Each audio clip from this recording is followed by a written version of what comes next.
காலை ஆராதனைக்கு வந்திருக்கிற அனைவரையும் ஆண்டவராகிய இயேசு கிறிஸ்துவின் திருப்பெயரிலே அன்போடு வாழ்த்தி வரவேற்கிறேன். குடும்பமாக நம்முடைய இடங்களிலே கர்த்தருடைய பிரசன்னத்தை உணர்ந்தவர்களாக இந்த காலை ஆராதனையிலே நாம் பங்கேற்போம். இந்த ஆராதனைக்கு ஆர்வமாக நாம் அனைவரையும் ஆண்டவரை நோக்கி ஜெபம் செய்வோம். பரிசுத்தமும் கிருபையும் இரக்கமும் அன்பும் நிறைந்த நல்ல ஆண்டவரே, நீர் மீண்டுமாக கிருபையாக தந்திருக்கிற இந்த மாதத்தின் 2வது வாரத்திற்காக, இந்த மனமகிழ்ச்சியின் நாளுக்காக, இந்த நல்ல காலை ஆராதனை வேலைக்காக நாங்கள் ஆண்டவரை மனதார் துதிக்கிறோம், நாங்கள் ஸ்தோத்திரிக்கிறோம். கடந்த வாரம் முழுவதும் கர்த்தர் எங்களை கிருபையாய் பாதுகாத்தி எங்களுக்கு பலன் சுகம் ஜீவன் நன்றி செய்தீர். இந்த புதிய வாரத்தை காணும்படியாக கிருபை பாராட்டினீர். நன்றி நிறைந்த உள்ளத்தோடு நாங்கள் துதிக்கிறோம், நாங்கள் ஸ்தோத்திரிக்கிறோம். உம்முடைய சமூகத்திலே ஆண்டவரே நாங்கள் குடும்பமாக அமர்ந்திருக்கிறோம்.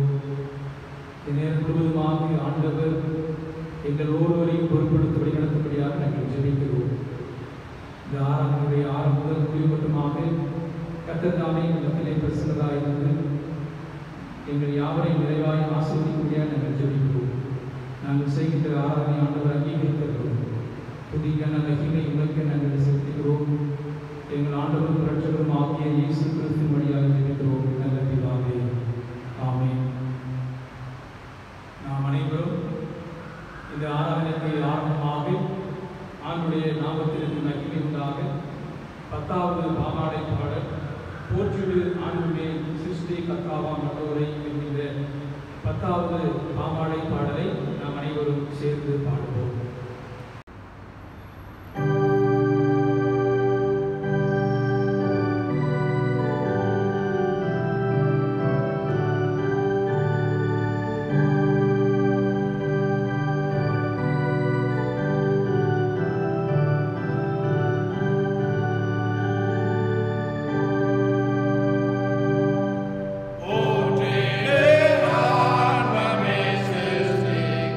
Baba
சங்கீதம் 19 1 முதல் 6 வசனங்கள்.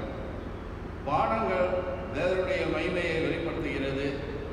ஆகாய விரிவு அவருடைய கரங்களின் கிரியை அறிவிக்கிறது. பகலுக்கு பகல் வார்த்தைகளை பொழிகிறது. இரவுக்கு இரவு அறிவை தெரிவிக்கிறது. அவைகளுக்கு பேச்சும் இல்லை, வார்த்தையும் இல்லை, அவைகளின் சத்தம் கேட்கப்படுவதும் இல்லை.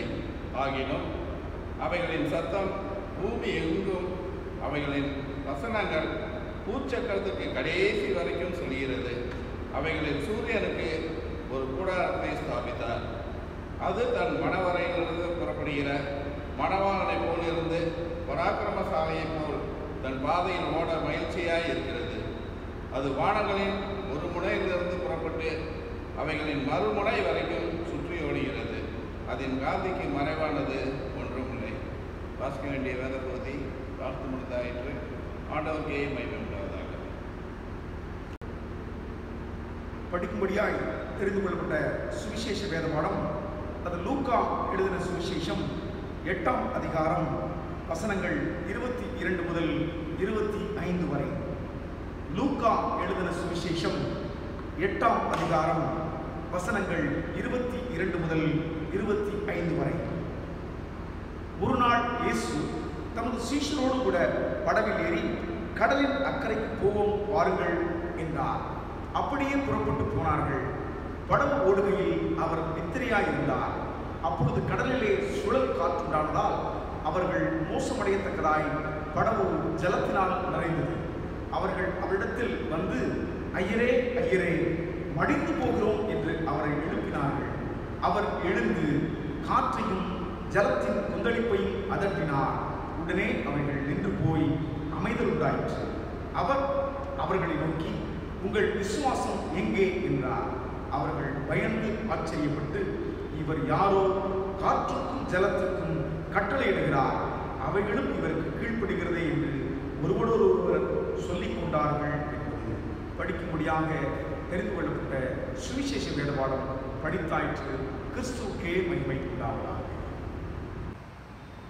கர்த்தருடைய வார்த்தையை கேட்பதற்கு ஆயத்தமாக நாம் இருந்தவாறே ஆண்டவரை நோக்கி ஜெபம் செய்வோம்.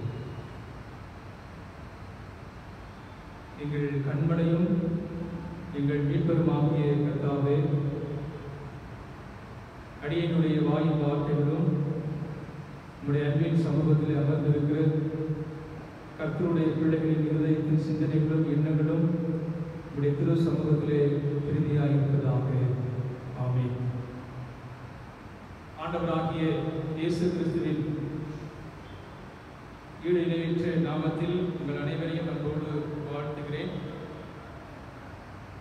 இந்த நாளிலும் நாம் அவருடைய ஆண்டுடைய சமூகத்திலே சிந்திக்கும்படியாக நமக்கு கொடுக்கப்பட்டிருக்கின்ற தலைப்பு, படைப்பு கடவுளின் மகிமையை வெளிப்படுத்துகிறது என்கின்ற தலைப்பிலே நாம் சிந்திக்க அழைக்கப்படுகிறோம். தென்னிந்திய திருச்சபை இந்த ஞாயிற்றுக்கிழமையை சுற்றுப்புற சூழல் ஞாயிறாக அனுசரிக்கின்றது. ஒவ்வொரு ஆண்டும் ஜூன் மாதம் 5ஆம் தேதி உலக சுற்றுச்சூழல் நாளாக அனுசரிக்கப்படுகிறது என்பதை நாம் அறிவோம். அந்த வகையில் திருச்சபையும் சுற்றுச்சூழலை குறித்து அக்கறை உடையவர்களாக கரிசனையோடு செயல்படும்படியாக ஆண்டவரால் நாம் எதிர்பார்க்கப்படுகிறோம். இந்த நாளிலே, இந்த சுற்றுச்சூழல் சிறப்பு ஞாயிற்றுக்கிழமையிலே ஆண்டவருடைய வல்லமை, ஆண்டவர் படைத்த இந்த படைப்பு, இயற்கை, இவற்றை குறித்து நாம் சிந்திக்கும்படியாக, இவற்றிலிருந்து ஆண்டவர் நமக்கு தருகிற உண்மைகளை நாம் கற்றுக்கொள்ளும்படியாக நாம் அழைக்கப்படுகிறோம். நம்முடைய கிறிஸ்தவ விசுவாசத்தினுடைய அடித்தளம் கடவுள் படைப்பாளர் என்கின்ற ஒரு சிந்தனை. கடவுள் இந்த உலகத்தை படைத்தவர். உலகத்தை படைத்த ஆண்டவர் மனுக்குலத்தை படைத்தார், இயற்கையை படைத்தார். படைப்புகள் படைத்த கடவுளை மகிமைப்படுத்தும்படியாக, மகிமையினால் வெளிப்படுத்தப்படும்படியாக நாம் அழைக்கப்படுகிறோம். பொதுவாக கடவுளுடைய படைப்பு தேவைகளின் அடிப்படையிலே படைக்கப்பட்டது. ஆண்டவராகிய தேவன் இருளை உண்டாக்கவில்லை, மாறாக இருள் இருந்த இடத்திலே ஒளியை ஆண்டவர் உண்டாக்கினார். ஆக படைப்பிலிருந்து நாம் அறிந்து கொள்ள வேண்டிய மிக முக்கியமான உண்மை என்னவென்று சொன்னால், வெறுமை எங்கு இருக்கிறதோ அங்கு கடவுளுடைய செயல் அல்லது கடவுளுடைய படைப்பு நடைபெறுகின்ற பொழுது அது முழுமையாகிறது. பூமி வெறுமையாக இருந்தது, ஆண்டவர் தாவரங்களினாலே அதை நிரப்பினார். ஆக வெறுமை இருந்த இடத்திலே ஆண்டவர் ஒரு முழுமையை உருவாக்குகிறார். இருள் இருந்த இடத்திலே ஆண்டவர் ஒளியை உருவாக்குகிறார். ஆண் இருந்த இடத்திலே ஆண்டவர் பெண்ணை உருவாக்குகிறார். எனவே தேவையின் அடிப்படையிலே ஆண்டவர் உலகத்தை படைக்கிறார். ஆண்டவருடைய படைப்புகள் எல்லா சூழ்நிலைகளிலும் ஆண்டுடைய வார்த்தைகளுக்கு கீழ்ப்படுகிறது, ஆண்டவரை மகிமைப்படுத்துகிறது. இந்த நாளிலே உலக சுற்றுப்புற சூழல், இந்த சிறப்பு ஞாயிற்றுக்கிழமையிலே நாம் குறிப்பாக சுற்றுப்புற சூழல், ஆண்டவர் படைத்த பொழுது இருந்த சுற்றுப்புற சூழல் இன்றைக்கு இல்லை. எனவே இன்றைக்கு மனித இனம் மகிழ்ச்சியோடு கூட வாழ்வதற்கு பதிலாக மனித இனம் பல சூழ்நிலைகளிலே அழிவை சந்தித்துக் கொண்டிருக்கிறது என்பதை நாம் அறிகிறோம். திருமறை, குறிப்பாக வேதாகமம் எழுதப்பட்ட காலத்திலே இந்த சுற்றுச்சூழலை குறித்த பிரச்சனைகள் இல்லை. எனவே நாம் திருமறையிலே இந்த சுற்றுச்சூழலை குறித்த தீர்வை நாம் பார்க்க முடியாது. ஆண்டவர் படைத்த படைப்பை நாம் ஏற்றுக்கொள்கிறோம், அங்கீகரிக்கிறோம். ஆண்டவர் படைத்தார் என்று நாம் நம்புகிறோம். ஆனால் நாம் விசுவாச அறிக்கையிலே நாம் அறிக்கையிடுகின்ற காரியம் என்னவென்று சொன்னால், காணப்படுகிறவைகளும் காணப்படாதவர்களுமாய் இருக்கிற எல்லாவற்றையும் படைத்தராய் இருக்கிற சர்வ வல்லமையுள்ள தேவனை விசுவாசிக்கிறேன் என்று நாம் விசுவாச அறிக்கை செய்கிறோம். நாம் பார்ப்பது மாத்திரம் கடவுளுடைய படைப்பு அல்ல, நம்முடைய கண்களுக்கு புலப்படாதவைகளும் ஆண்டுடைய படைப்புகள். அந்த ஆண்டுடைய படைப்புகள் ஆச்சரியமானவைகள். ஆனால் ஆண்டுடைய படைப்புகள் ஆண்டவருடைய நாமத்தை மகிமைப்படுத்துகின்றது. ஆனால் ஆண்டவர் படைத்த படைப்புகளாகிய மனுக்குலம் இன்றைக்கு ஆண்டவரை தன்னுடைய வாழ்வின் வழியாக, செயலின் வழியாக மகிமைப்படுத்துகிறதா என்பதை நாம் சிந்திக்கும்படியாகவும் நாம் அழைக்கப்படுகிறோம். ஆதியாகம புத்தகத்திலே நாம் பார்க்கின்றவனமாக கடவுள், மனிதர்கள், இயற்கை, இவை மூன்றுமே நல்ல உறவோடு கூட இருந்தது. ஒன்றோடு ஒன்று தொடர்பு இருந்தது. கடவுள் மனிதனோடு கூட உறவாடினார், மனிதன் இயற்கையோடு கூட இணைந்து வாழ்ந்தான். எனவே அந்த நாட்களிலே அவர்கள் மகிழ்ச்சியாக வாழ்ந்தார்கள். அதிலே ஏதேன் தோட்டத்திலே அவர்கள் மகிழ்ச்சியாக வாழ்ந்தார்கள், நிறைவான வாழ்க்கையை அவர்கள் பெற்றுக்கொண்டார்கள். ஆனால் எப்பொழுது அந்த உறவிலே ஒரு முறிவு ஏற்படுகிறதோ, எப்பொழுது அந்த உறவிலே ஒரு பிளவு ஏற்படுகிறதோ, அப்பொழுது அது பாவமாக மாறி அந்த நிலையிலிருந்து அவர்கள் துரத்தப்படுகிறார்கள். அந்த நிலையிலிருந்து அவர்கள் துரத்தப்பட்டு அவர்கள் சாபத்திற்கு நேராக, வேதனைகளுக்கு நேராக வழிநடத்தப்படுகிறார்கள். ஆக நாம் அறிந்து கொள்ள வேண்டிய மிக முக்கியமான உண்மைகளிலே ஒன்று, மனிதர்களாகிய நாம் மற்ற, குறிப்பாக பிற உயிரினங்களோடு கூட நாம் சேர்ந்து அல்லது இணைந்து வாழும்படியாக, சார்ந்து வாழும்படியாக நாம் அழைக்கப்படுகிறோம். ஒன்றை ஒன்று சார்ந்து வாழும்படியாக நாம் அழைக்கப்படுகிறோம்.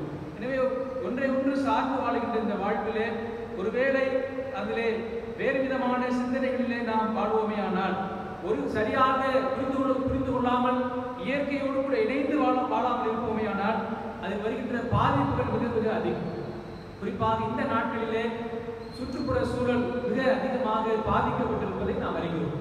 உலகம் வெப்பமயமாகுதல், கடல் நீர் மட்டம் உயர்தல், அதிகமான பருவமழை பெய்வது, மழை இன்மை, நீர், காற்று, தண்ணீர் மாசுபடுவது, புதிய புதிய வியாதி உருவாகுவது, இவையெல்லாம் எவற்றை காண்பிக்கிறது என்று சொன்னால், இயற்கையோடு கூட மனிதன் இணைந்து வாழவில்லை என்கின்ற ஒரு செய்தியை நாம் அறிகிறோம்.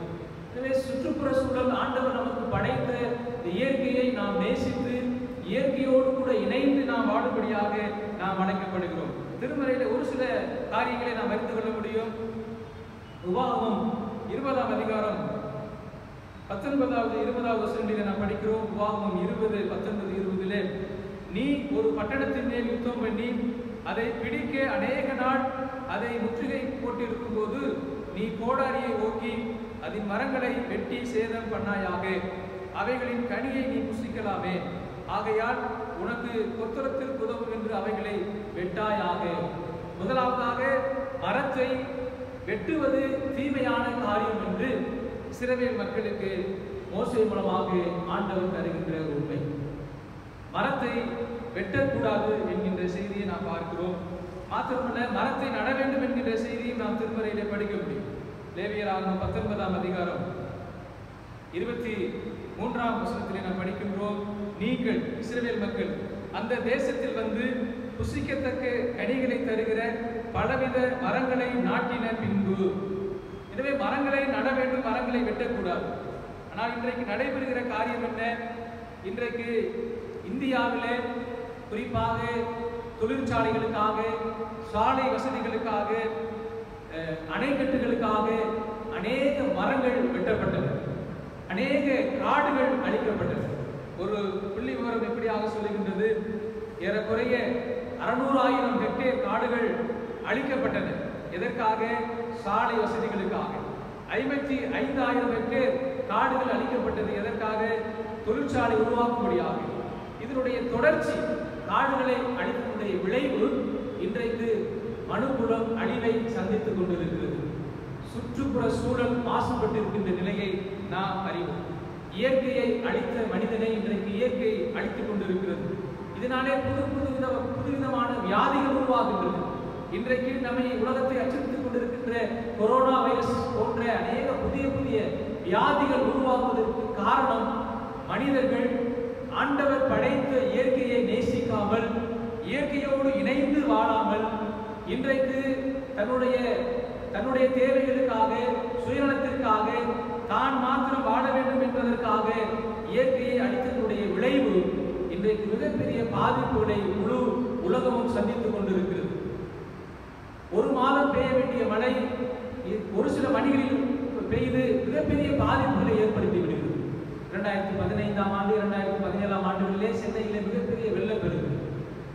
காரணம் என்ன? இயற்கையை சரியான வகையிலே நாம் பேணி பாதுகாக்கவில்லை.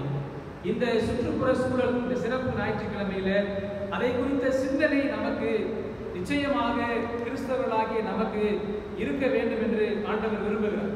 ஒரு தத்துவ அறிஞர் இப்படியாக சொல்லுகின்றார், கடவுளுக்கும் நமக்கும் இருக்கின்ற உறவு, நமக்கும் பிற மனிதருக்கும் இருக்கின்ற உறவு, நமக்கும் இயற்கைக்கும் இருக்கின்ற உறவு, இது சரியான வகையிலே பேணி பாதுகாக்கப்பட வேண்டும். இன்றைக்கு நமக்கு 2 உறவுகளை மாத்திரம் நாம் முதன்மைப்படுத்தும். கடவுளோடு எனக்கு சரியான உறவு இருக்கின்றது, பிற மனிதரோடு கூட எனக்கு சரியான உறவு இருக்கிறது. இந்த 2ஐ மாத்திரம் நாம் முக்கியப்படுத்துகிறோம். ஆனால் இயற்கையோடு கூட நமக்கு இருக்கின்ற உறவு எப்படியாக இருக்கிறது, அதை நாம் சிந்திக்க நாம் அழைக்கப்படுகிறோம். அதன் வழியாகத்தான் இன்றைக்கு உலகம் அழிவை நோக்கி சென்று கொண்டிருக்கிறது.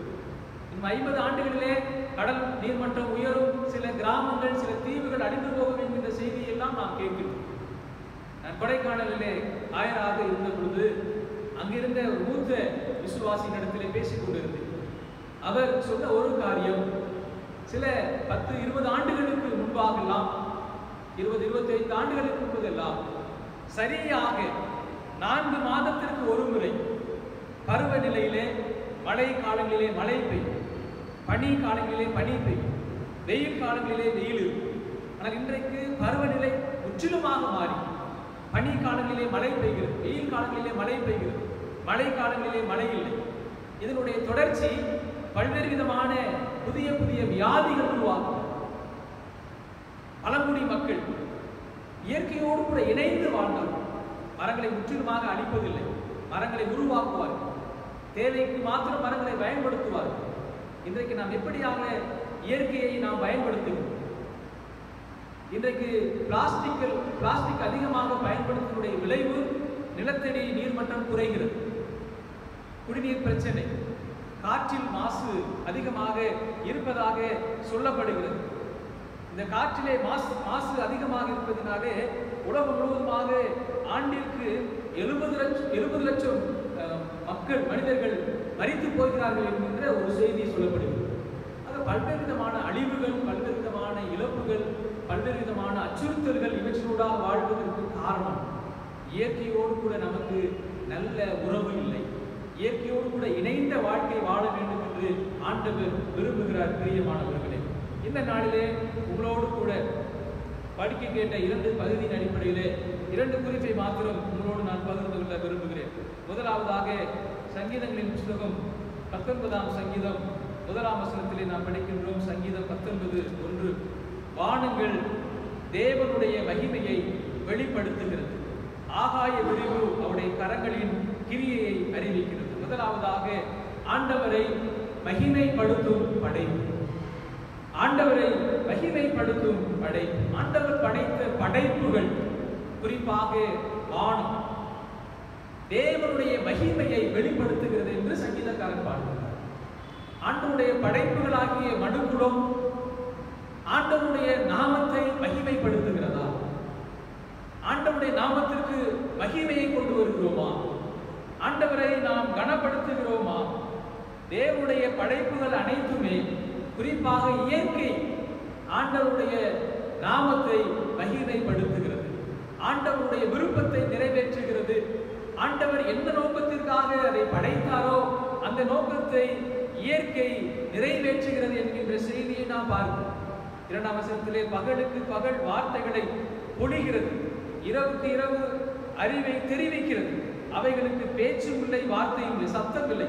ஆனால் ஒரு பகல் அடுத்த பகலுக்கு அறிவிக்கிறது, ஒரு இரவு அடுத்த இரவுக்கு அறிவிக்கிறது. என்ன அறிவிக்கிறது? கர்த்தர் படைத்தார், அதை சரியாக செய்ய வேண்டும் என்கின்ற உண்மையை ஒருவருக்கொருவர் பகிர்ந்து கொள்ளுகிறார்கள் என்பதாக இங்கு சங்கீதக்காரர் பாடுகிறார். பிரியமானவர்களே, ஆண்டவருடைய நாமத்தை மகிமைப்படுத்துகின்ற படைப்பு. ஆண்டவரை நாம் மகிமைப்படுத்துகிறோமா?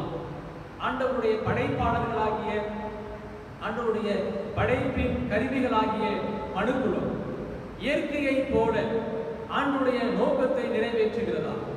ஆண்டவருடைய வார்த்தைகளின்படியாக நடக்கிறதா? இங்கு சங்கீதக்காரன் சொல்லுகின்றார், வானங்கள் தேவனுடைய மகிமையை வெளிப்படுத்துகிறது என்கின்ற செய்தியை நாம் பார்க்கிறோம். இதே சங்கீதம் 50ஆம் சங்கீதம் 23ஆம் வசனத்திலே படிக்கிறோம். சங்கீதம் 50:23 ஸ்தோத்திர பலியிடுகிறவன் என்னை மகிமைப்படுத்துகிறான். ஸ்தோத்திர பலியிடுகிறவன் என்னை மகிமைப்படுத்துகிறான். ஆண்டவருடைய சமூகத்திலே நன்றி நிறைந்த உள்ளத்தோடு கூட ஆண்டவரை ஸ்தோத்தரிப்பது, ஆண்டவருக்கு மகிமை செலுத்துவது நம்முடைய வாழ்க்கையிலே காணப்படுகிறதா? இது நம்முடைய முயற்சி, என்னால் உண்டானது என்று நம்மை குறித்து நாம் பெருமை பாராட்டுகிறோமா? மாறாக இது ஆண்டவருடைய செயல், இது ஆண்டவருடைய கிருபை, ஆண்டவருடைய ஆசீர்வாதம் என்று ஆண்டவருடைய நாமத்தை நாம் மகிமைப்படுத்துகிறோமா? ஆண்டவர் இந்த உலகத்திலே பிறந்த பொழுது தூதர்கள் பாடினார்கள், உன்னதத்திலே தேவனுக்கு மகிமை என்று பாடினார்கள். ஆண்டவரை துதித்தார்கள், ஆண்டவரை மகிமைப்படுத்தினார்கள். இயேசுவானவரும் கூட நமக்கு கற்றுக் கொடுத்த பரமண்ட ஜெபத்திலே கடைசியிலே ராஜ்யமும் வல்லமையும் மகிமையும் என்றென்றைக்கு உம்முடைய வேண்டும். மகிமைக்குரியவர் ஆண்டவர். ஆண்டவரை நாம் மகிமைப்படுத்தும்படியாக நாம் அழைக்கப்படுகிறோம்.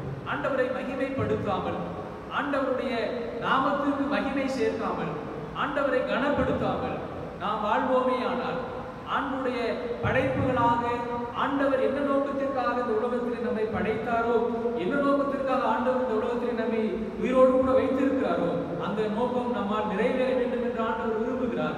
அதை நாம் செய்கிறோமாய் என்பதை நாம் சிந்திக்க நாம் அழைக்கப்படுகிறோம். இரண்டாவதாக நாம் படிக்க கேட்ட நற்செய்தி பகுதியாகிய பரிசுத்த லூக்கா எழுதின நற்செய்தி நூல் 8ஆம் அதிகாரம் 24ஆம் வசனத்திலே படிக்கிறோம். அவர்கள் அவரிடத்தில் வந்து, சீஷர்கள் ஆண்டவரிடத்தில் வந்து, ஐயரே மடிந்து போகிறோம் என்று அவரை எழுப்பினார்கள்.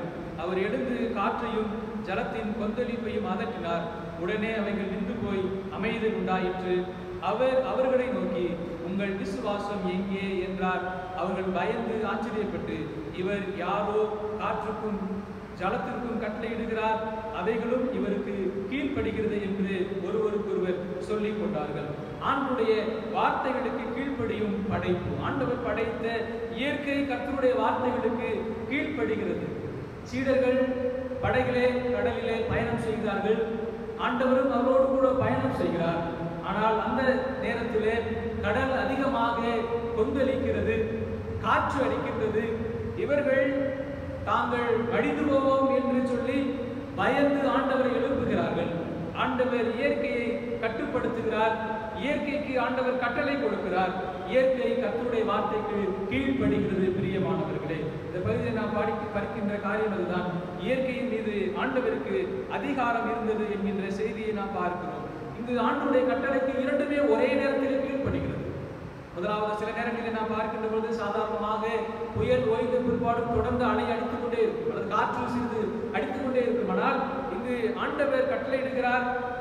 காற்றையும் பார்த்து தண்ணீரையும் பார்த்து ஆண்டவர் கட்டளையிடுகிறார், அமைதலாயிரு என்று சொல்லுகின்ற பொழுது இங்கு அமைதி உண்டாயிற்று என்கின்ற செய்தியை நாம் பார்க்கிறோம். ஆண்டவர் இயற்கை சீற்றத்திலிருந்து மனுக்குலத்தை விலக்கி ஆண்டவர் பாதுகாக்கின்றார். இயற்கைக்கும் மனிதனுக்கும் ஆண்டவர் ஒரு நல்ல உறவை உருவாக்குகிறார். இயற்கையோடு கூட ஆண்டவர் இணைந்து வாடும்படியாக நமக்கு அழைப்பு தருகிறார். பிரியமானவர்களே, இயற்கை ஆண்டுடைய வார்த்தைகளுக்கு கீழ்ப்படுகிறது. இயற்கை ஆண்டுடைய நாமத்தை மகிமைப்படுத்துகிறது. இந்த சுற்றுச்சூழல் சிறப்பு ஞாயிற்றுக்கிழமையிலே நாம் ஆண்டுடைய படைப்புகளாகிய நாம் எவ்விதமாக ஆண்டுடைய நாமத்தை நாம் மகிமைப்படுத்துகிறோம் என்பதை நாம் சிந்திக்க நாம் அழைக்கப்படுகிறோம். படைப்புகள், குறிப்பாக படைப்புகளுக்கு எதிராக எவ்வளவுதான் நாம் தீமை செய்தாலும் கூட தொடர்ந்து படைப்புகள், இயற்கை நமக்கு வேண்டிய நன்மைகளை, நமக்கு வேண்டிய ஆசீர்வாதங்களை, நமக்கு வேண்டிய செழுமைகளை நமக்கு தந்து கொண்டே இருக்கிறது. ஆனால் நாம் இயற்கையை நாம் நேசிக்கிறோமா?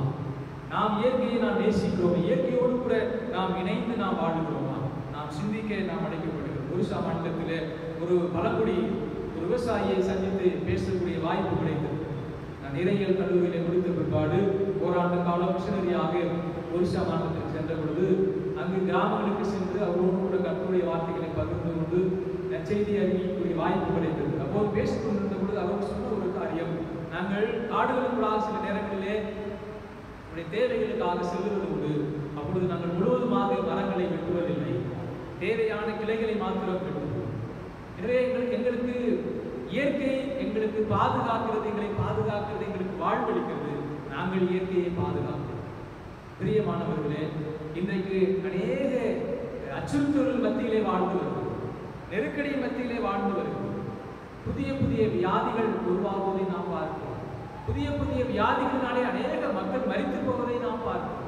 இப்படிப்பட்ட சூழ்நிலையிலே கிறிஸ்தவர்களாக, ஆண்டுடைய படைப்புகளாக நாம் செயல்படும்படியாக நாம் அழைக்கப்படுகிறோம். ஆண்டுடைய விருப்பத்தை நிறைவேற்றும்படியாக நாம் அழைக்கப்படுகிறோம். இயற்கையை நாம் நேசிக்கிறோமா? இயற்கையோடு கூட இணைந்து நாம் ஆடுகிறோமா? நம்முடைய வாழ்விலே எப்படியாக ஆண்டவர் நம்மிடத்திலே மிகப்பெரிய பொறுப்பை கொடுத்திருக்கிறார். இயற்கையை படைத்து இதை பண்படுத்துங்கள், இதை பாதுகாத்துக் கொள்ளுங்கள் என்று நம்முடைய கருத்திலே கொடுத்திருக்கிறார். ஆண்டவருடைய படைப்பு என்பது ஆண்டவருக்குரியது, அவருக்கு சொந்தமானது. அதை நாம் சரியான வகையிலே புரிந்து கொண்டு அதோடு கூட இணைந்து ஒரு நல்லுறவு கொண்டு வாழுகின்ற பொழுது நிச்சயமாகவே இந்த இயற்கை நம்மை பாதுகாக்கும்.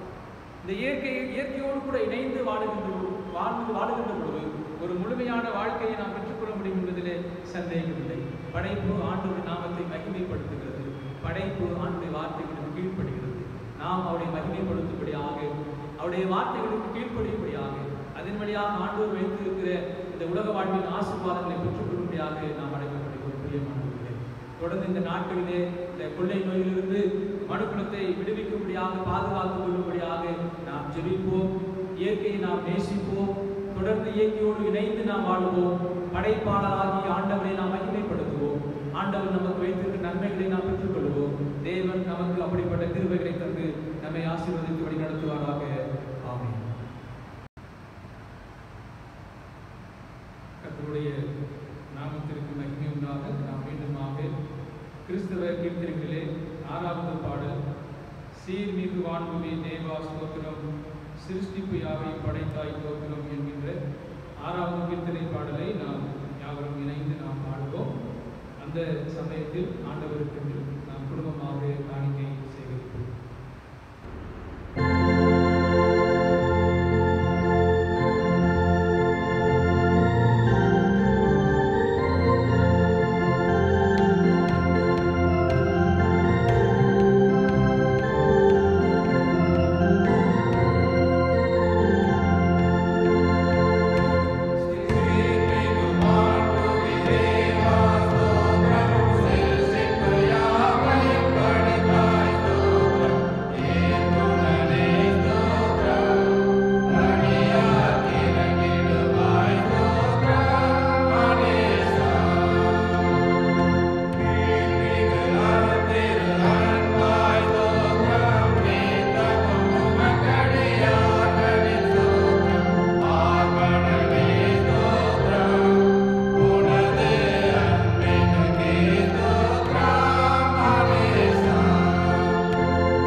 சிஎம்சி வெப்சைட்டிலே அதிலிருந்து விண்ணப்ப படிவங்களை பதிவிறக்கம் செய்து அதை நீங்கள் விண்ணப்பிக்க அழைக்கப்படுகிறீர்கள். இந்த விண்ணப்பங்களை அனுப்புவதற்குரிய கடைசி நாள் 15/6/2021.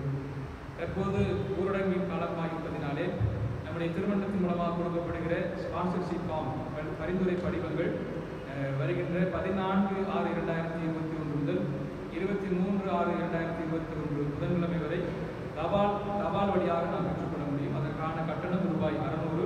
அதை நாம் வங்கியிலே செலுத்தி அதற்குரிய காரியங்களை நாம் அவர்களுக்கு அனுப்பும்படியாக பரிந்துரை படிவத்தை நாம் தபால் மூலமாக அனுப்பி வைக்கும்படியாக நாம் கேட்டுக்கொள்ளப்படுகிறோம். இது குறித்த விவரங்கள் நீங்கள் வேண்டுமானால் நீங்கள் குருவானவரை நீங்கள் தொடர்பு கொள்ளுமாறு உங்கள் அன்போடு கூட நான் கேட்டுக்கொள்கிறேன்.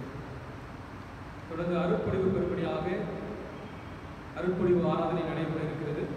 அவருடைய பெயர்களை நான் படிக்கிறேன். முழு நீக்கன்கள் முழு குருவானவராக 24 ஆயர்கள் அருட்பொழிவு பெற இருக்கிறார்கள். அவருடைய பெயர்களை நான் படிக்கிறேன்.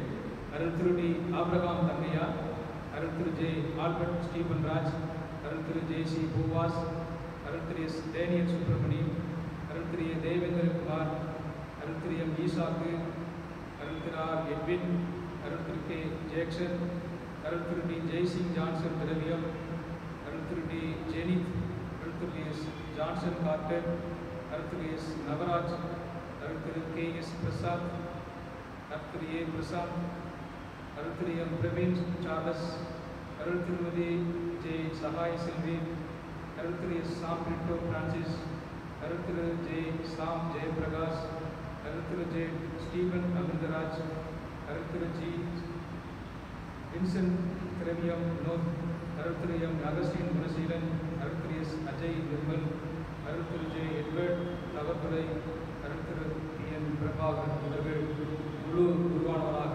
அபிஷேகம் பண்ண இருக்கிறார்கள். இவர்களுக்காக நாம் இருந்தவரை ஒரு நிமிடம் தலைகளை காட்டி ஜெபம் செய்வோம். சர்வ வல்லமையுள்ள கடவுளே, வரவழைக்கும் வல்லலே, ஒரு திருச்சபையில் வெவ்வேறு பணிவிடைகளை நியமிக்க திருவுளம் கொண்டவரே, எவ்வகையான உத்தியோகத்திற்கும் அழைக்கப்படுகிற யாவருக்கும் ஒரு கிருபையை தந்தருளும். அவர்களும் திருமண நாமத்திற்கு மகிமையும் திருச்சபைக்கு நன்மையும் உண்டாக ஒரு சன்னிதானத்தில் உண்மையாய் பணிவிடை செய்யும்படி அவர்கள் ஒரு சத்திய உத்தேசத்தினால் ஆற்றல் பெறவும் மாசில்லாத நடக்கையினால் அலங்கரிக்கப்படவும் கிருபை செய்ய வேண்டும் என்று எங்கள் ஆண்டவராக இயேசு கிறிஸ்து மூலமாய் வேண்டிக் கொள்கிறோம். ஆமென். திருமண அறிக்கை. மதுரை ராமநாதபுரம் திருமண்டலம், பிரச்சனைபுரம் குலசேகரம், பிரச்சனைபுரம் சிஎஸ்ஐ சபையை சேர்ந்த திரு ஏ பவுலோஸ் என்பவரது மகள் பி ஜெபக்ரேசும், சென்னை திருமண்டலம் பிராட்வே குலசேகரம் சிஎஸ்ஐ டக்கர் திருச்சபையை சேர்ந்த திரு வின்சென்ட் அம்போஸ் என்பவரது மகன் சிமியோனும் திருமணம் செய்து கொள்ளப் போகிறார்கள் என்பதை திருச்சபைக்கு அறிவிக்கிறேன். இவர்கள் இருவரையும் திருமணத்தில் இணைக்கக்கூடாதபடி நியாயமான காரணமாக அதன் தடை உண்டு நம்மளில் யாருக்காவது தெரியுமானால் அதனை எழுத்து மூலம் திருச்சபையின் குருவானவருக்கு தெரிவிக்க வேண்டும். இது இவர்களுக்கு 3ஆம் அறிக்கை.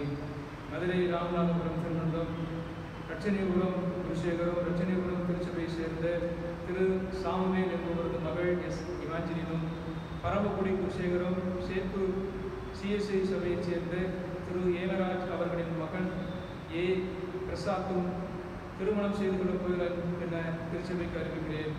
இவர்கள் இருவரையும் திருமணத்தில் இணைக்கக்கூடாதபடி நியாயமான காரணமோ அல்லது தடையோ உண்டு நம்மளில் யாருக்காவது தெரியுமானால் அதனை எழுத்து மூலம் சபையின் குருவானவருக்கு தெரிவிக்க வேண்டும். இது இவர்களுக்கு 2ஆம் மற்றும் 3ஆம் அறிக்கை. பிறந்த நாள் மற்றும் திருமண நாள் அவருடைய பெயர்களை நான் படிக்கின்றேன். இந்த வாரத்திலே பிறந்த நாள் மற்றும் திருமண நாள் காண்பவர்கள் முதலாவது திருமண நாள் 13/6/2021 முதல் 19/6/2021 வரை. திருமண நாள் 13/6 திரு திருமதி ரோசி வையாமணி, 14/6 திரு கிறிஸ்டோபர் திருமதி ஸ்டெல்லா சோபியா, 15/6 திரு எஸ் சாட்டர்ஜி திருமதி ஜெயநிலா, 16/6 திரு பி அலெக்சாண்டர் ஜெயசிங் திருமதி ஜே சோபா, திரு சத்யதேவானந்த் திருமதி சுசிலா மேரி, 17/6 திரு திருமதி டெய்சி நிர்மலா ஞானமணி. இவர்கள் இந்த வாரத்தில் திருமண நாள் காண்பவர்கள். பிறந்த நாள் 13/6 S John Kamusamy, Jennifer Rubala, Moulin Paulraj, A Thirugnanam. 15/6 M Selvaraj, M Vasanthi, Jeevar Rekha, R Sharmi Josephine, R Jacintha, reverend J Koil Pillai, S Solomon Koil Pillai. 16/6 Beulah, Caroline Mary Rajini, K Moulin, ரஞ்சனின் Jawahar, Abraham Paulraj, J Naveen, Spencer Antony. 17/6 D Lalitha Ramolin, Sarah Preethi, P Angel, Jessie Christina, Josephine Damayanthi, Robin Manoj. 18/6 Pradeep Vinothkumar, Peter Anbaraj, Chellaiah, Juliet Latha. 19/6 Shakuntala Daisy, Merlin Sudhakar, Sasikala, Margaret Mary. இவர்கள் இந்த வாரத்திலே பிறந்த நாள் காண்பவர்கள், பிறந்த நாள் திருமண நாள் காண்பவர்கள், திருமணத்தில் இணைக்கப்படுகின்ற மணமக்களுக்காக ஆண்டவரை நோக்கி ஜெபிப்போம். கிருபை நிறைந்த அன்பின் ஆண்டவரே, நன்றியோடு துதிக்கிறோம், நாங்கள் ஸ்தோத்திரிக்கிறோம். இந்த வாரத்திலே பிறந்த நாளை காண்கிற, திருமண நாளை காண்கிற கர்த்தருடைய பிள்ளைகளுக்காக ஜெபிக்கிறோம். ஒவ்வொருடைய ஆண்டவர் பேர் பேராக ஆசீர்வதியும். கர்த்தருடைய நன்மைகளை குடும்பமாக தனிநபராக பெற்று தொடர்ந்து நம்பிக்கையோடு நன்றி நிறைந்த உள்ளத்தோடு வெற்றி பெற்ற நிகழ்வுக்காகும் திருச்சபையாக நாமத்தினரை இவர்களை வாழ்த்தி ஆசீர்வதிக்கிறோம்.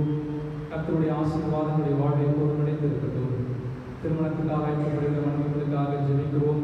கர்த்தரை மையமாக கொண்ட ஒரு புதிய கிறிஸ்தவ குடும்பத்தை கட்டி எழுப்பவும், குடும்ப வாழ்வின் ஆசீர்வாதங்களை பெற்றுக் கொள்ளும் அருள்காரும் இயேசு கிறிஸ்து வழியாக ஜெபிக்கிறோம் நல்ல பிதாவே, ஆமென். திருச்சபை மக்கள், நாம் ஏற்கனவே அறிந்தவனமாக தொடர்ந்து இந்த மாதம் முழுவதுமாக ஆலயம் திறக்க இயலாத நிலையிலே ஊரடங்கின் காலத்திலே நாம் வாழ்ந்து வருகிறோம். நீங்கள் உங்களுடைய இல்லங்களிலே பாதுகாப்பாக இருக்கிறோம் என்று நான் ஆண்டவர்கள் நம்புகிறேன். தொடர்ந்து ஏற்கனவே நாம் அறிந்தவனமாக ஒவ்வொரு நாளும் 12 மணி நேரங்களில் நாம் இந்த காலங்களுக்காக, நெருக்கடியான காலங்களுக்காக பாதிக்கப்பட்ட மக்களுக்காக ஆண்டு சமூகத்திலே ஜெபிப்போம். இதுவரை சந்தா காணிக்கை கவர் கொடுக்காதவர்கள் நீங்கள் விரைவாக ஆலயத்தில் இடத்தில் வந்து நீங்கள் கொடுக்க நான் கேட்டுக்கொள்கிறேன். புதிதாக சந்தா காணிக்கை கார்டு பெற விரும்புகிறவர்கள் அதற்குரிய விண்ணப்பத்தை எழுதி யாருக்கு வேண்டும் என்கின்ற தெளிவாக விண்ணப்பத்தை எழுதி இடத்தில் கொடுத்து பெற்றுக்கொள்ள கேட்டுக்கொள்கிறேன்.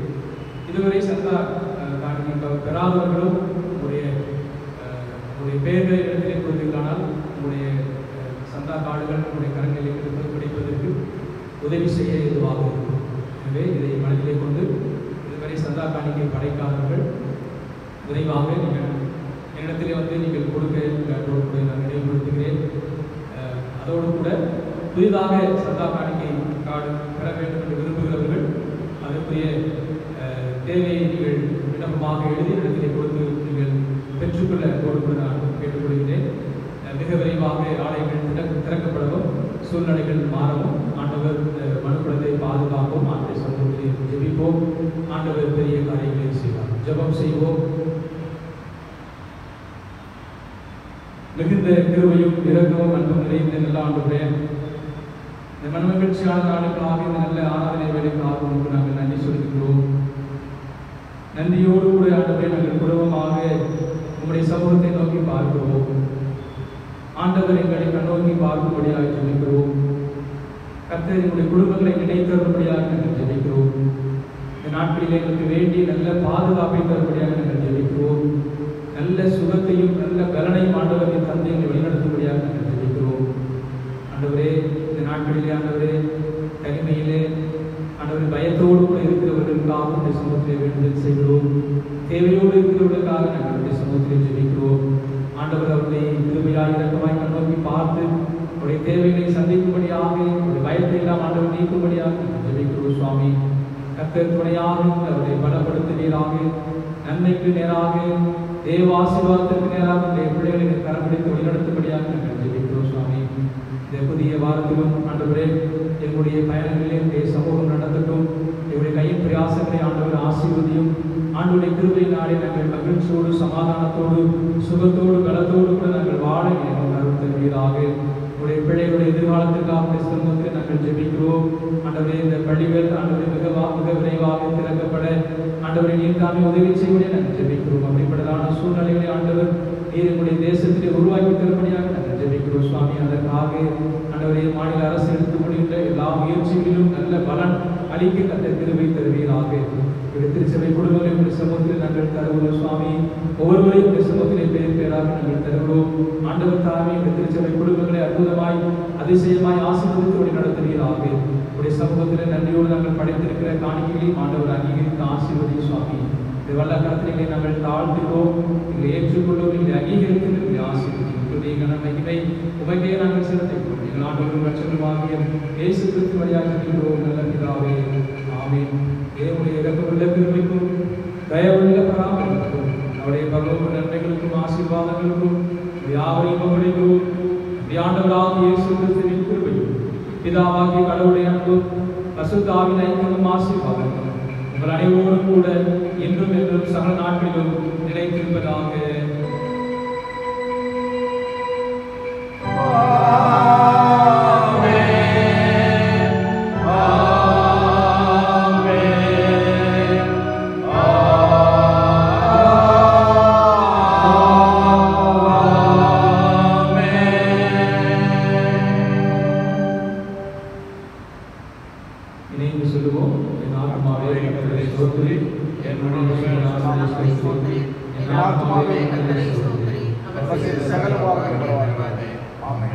கர்த்தர் தாமே யாவரையும் ஆசீர்வதித்து நடத்துவாராக.